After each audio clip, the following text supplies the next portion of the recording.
राजकुमारी वैदेही अपनी 2 दासियों के साथ राजमहल से बाहर निकली। उसे प्रकृति से बहुत लगाव था और वो घने जंगलों में फैले फूलों और झीलों को देखने निकली थी। वे एक पुरानी रहस्यमयी गुफा के पास पहुंचे, जिसके बारे में कहा जाता था कि वहां प्राचीन 4 दानव तपस्या करते थे। वैदेही ने एक गुफा के भीतर झांका। वहां 4 भयानक दानवों को तपस्या करते देखकर राजकुमारी डर से चिल्ला उठी। उसकी चीख से दानवों की हजारों वर्ष की तपस्या भंग हो गई। क्रोधित होकर उन्होंने वैदेही को शाप दिया। पहले दानव ने कहा, तूने हमारी शांति भंग की है, अब तेरा शरीर कभी शांत नहीं रहेगा। दूसरे ने कहा, तेरा रूप इतना सुंदर है कि तू इस शाप का कारण बनी, अब तेरा शरीर पत्थर का हो जाए। इसी क्षण राजकुमारी पत्थर की अधूरी मूर्ति में बदल गई। राजा और रानी को जब इस घटना का पता चला तो वे बहुत दुखी हुए।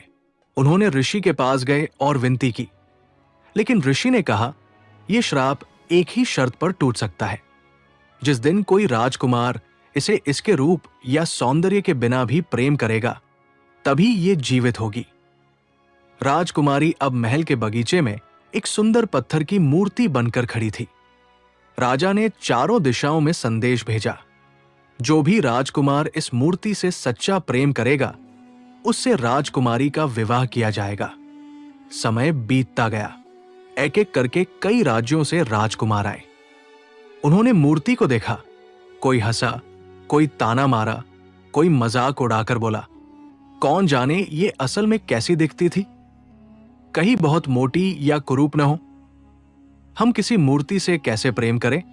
अगर बदसूरत निकली तो? हमें तो ऐसी स्त्री चाहिए जिसे देख सके, न कि पत्थर की ये चुप प्रतिमा। हर बार राजा को निराशा हाथ लगी। धीरे धीरे सबको लगने लगा कि राजकुमारी शायद हमेशा के लिए पत्थर बन चुकी है। समय बीतता गया और एक एक करके राजकुमार महल आने लगे। पहला राजकुमार आया। उसने मूर्ति को देखा और हंसते हुए बोला, ये तो बिल्कुल पत्थर की मूरत है, क्या पता कैसी दिखती थी असल में। दूसरा राजकुमार बोला, अगर ये बहुत मोटी निकली तो? मैं तो दुबली पतली रानी चाहता हूं। तीसरा राजकुमार व्यंग्य से हंसते हुए कहने लगा, कहीं ये गुस्सैल या झगड़ालू न हो, फिर तो ये मूर्ति ही बेहतर है। चौथा राजकुमार थोड़ा डरते हुए बोला, कहीं इस पर भूत प्रेत का साया तो नहीं? ऐसे श्राप की मूर्ति से कौन विवाह करेगा?